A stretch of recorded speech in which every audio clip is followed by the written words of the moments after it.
Welcome back to my channel, guys. So today we'll learn how to make this ruffle.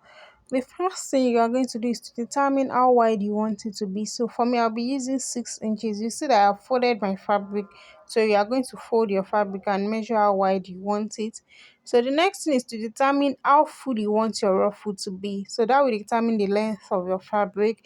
So you shouldn't use less than times 4 of where you want to place your ruffle. Okay, so you can use as much as times 6, times 7, and all of that. So don't go less than times 4, because the fabric you are using, which is organza, is a soft fabric.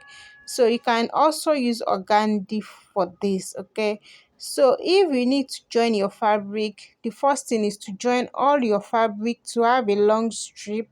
And after joining the fabric, make sure you cut out the joining allowance, so that you can have a neat finishing, but at the same time do not cut it to the to the last part of the thread, so that it will not rip off. Okay, just like this. After that, go ahead and join your strip together as I am doing here. You see that I'm yet to close the mouth of the strip. So when you join it, you leave some space at the center in order to use it to turn it.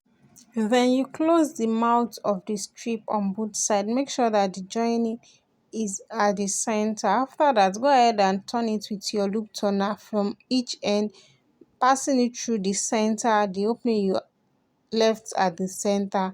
So after turning it, make sure you run a stitch on that opening in order to close it up. Okay, and that's it, guys.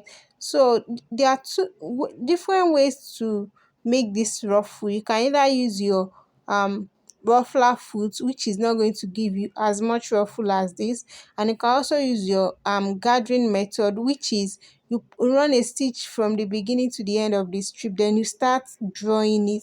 But this is going to take a lot of time, so we are not doing that here.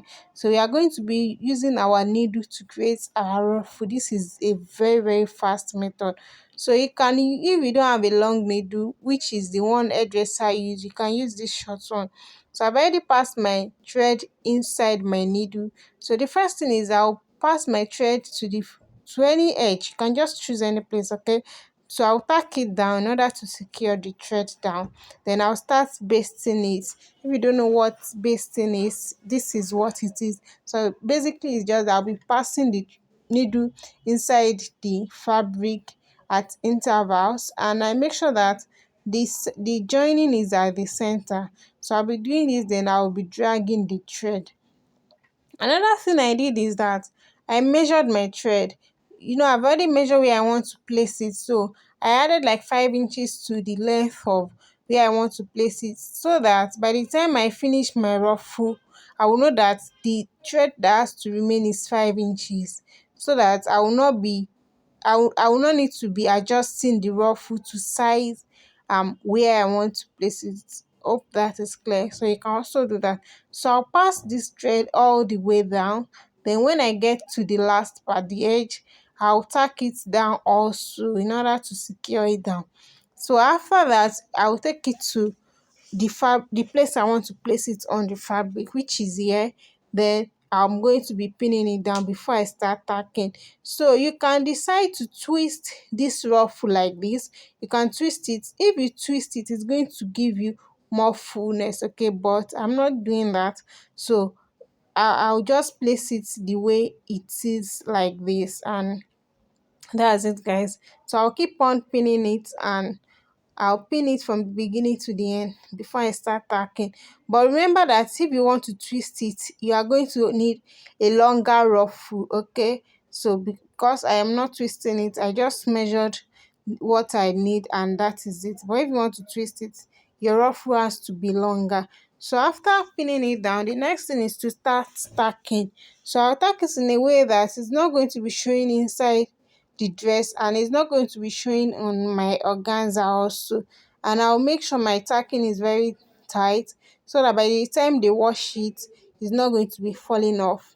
And I'll make sure that the intervals I'm using to tack is not that wide, so that it can stay on the fabric frame. Okay, and that's it, guys. If you find this video helpful, please remember to subscribe, to my channel, like this video, and do not forget to turn on your notification bell so that you can get notified whenever I drop new videos. And this is what we have, guys. I hope you have learned something today. If you have a comment, drop it. If you have style request, please do well to drop it in the comment section, and I'll see you in my next video. Bye, guys.